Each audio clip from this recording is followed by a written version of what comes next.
Principle number 4, forgiveness is for you. Um, let me tell you a little story of what happened when I was young. I told you about the dramatic experience that I went through. When I was 9 years old in Korea, I remember sitting in my house with my mom. We had a warm floor, it's heated floor that we used, and I remember sitting there with my mom eating one of my favorite sweet potatoes actually, and I was just eating that with my mom. It was such a happy moment, and it's one of those memories that really, you know, stays with me, and it really makes me happy just thinking about it. You can tell by my smile, right? You know, all of that changed in an instant. I remember our front door flung wide open, and the only way that I could describe the person that was standing in front of the door was the scariest, drunk, and angry person. And as soon as he saw my mom, he ran toward her and started beating on her senselessly right in front of me. And I was really scared. But I could not bear to stand seeing my mom get beat up like that. So I stood in front of him, trying to stop him. But I was just a 9-year-old kid. I wasn't going to be able to stop him. He pushed me out of the way. And during that time, my mom was able to move on to the next room. And we had 3 small rooms in our house. And he chased after her and started beating on her again. And once again, I stood in front of him trying to stop him. Once again, he pushed me out of the way. And finally, my mom went to the 3rd room. And in that room, there was folded blankets. And she was leaning against there. And once again, he kept on beating on her.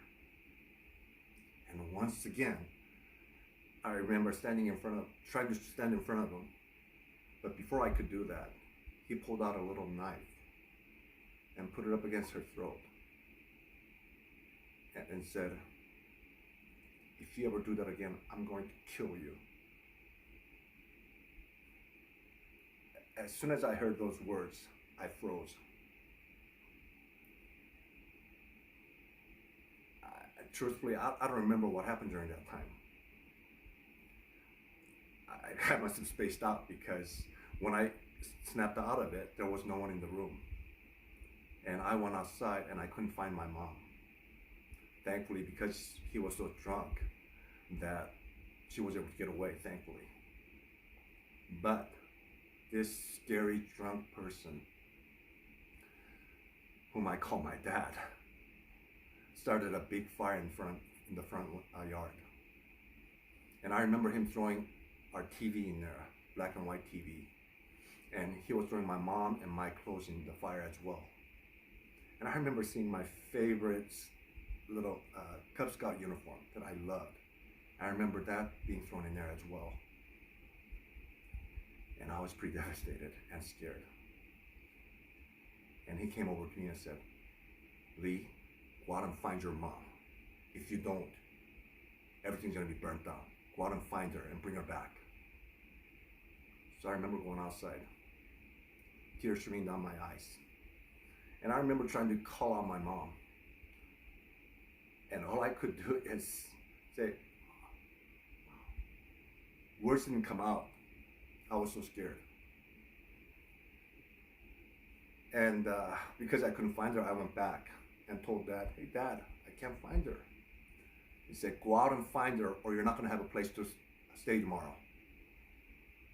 As soon as I heard that, I ran outside and ran straight over to my grandma's place and fell asleep in her arms in tears.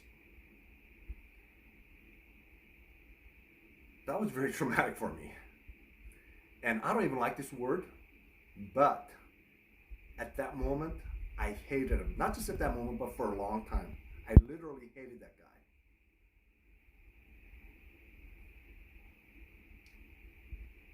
And after that event, my mom couldn't afford to raise me on her own.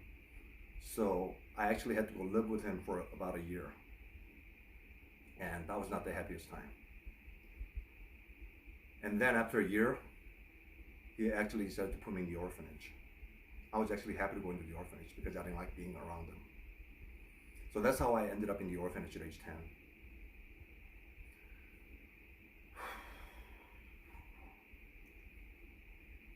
Thankfully, coming to America, it allowed me to forget about all of that. Not completely forget, obviously. The pain's always going to be there. But at age 21, I had the opportunity to go back to Korea and meet my mom and also my dad as well. The visit with my mom was great.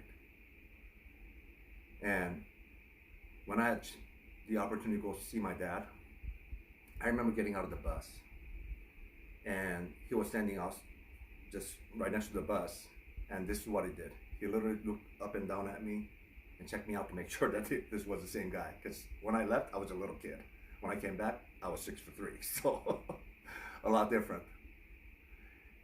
Once he recognized that it was me, he just asked me to just follow him. So we went into a restaurant, he fed me lunch, we just chit-chatted for a little bit, and toward the end of the lunch, I had to bring it up. I said, "Hey Dad, I want you to know, I hated you for the longest time." And he looked down. I said, "Hey Dad, can you please forgive me for hating you for so long?" His head came straight up. He said, the only thing that he could say was, That's all he said. And then I said, "Do you remember that night?" Once again, he took his head down. "Dad, that is the reason why I hated you for so long. But I want you to know that I forgive you completely." Up until that point, I had no idea I was carrying that heavy burden because I was a pretty happy kid by then.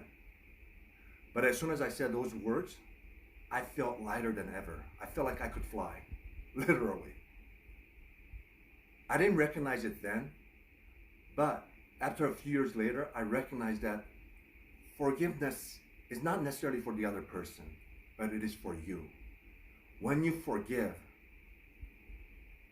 first of all, you get to lift all that burden that you've been carrying, or sometimes you didn't recognize that you were carrying. And also, it's definitely going to help the other person as well. So keep that in mind.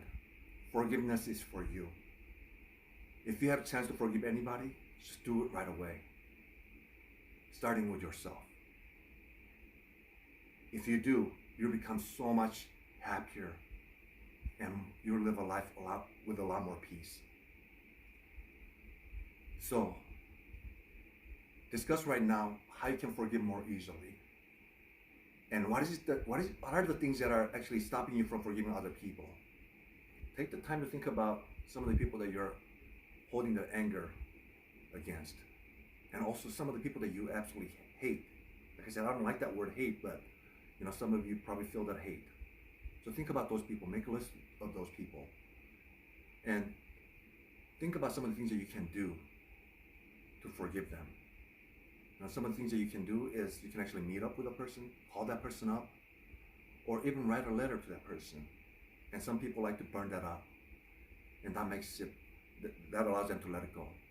So take the time right now to discuss among yourselves how we can do that to lift that burden away from you, okay?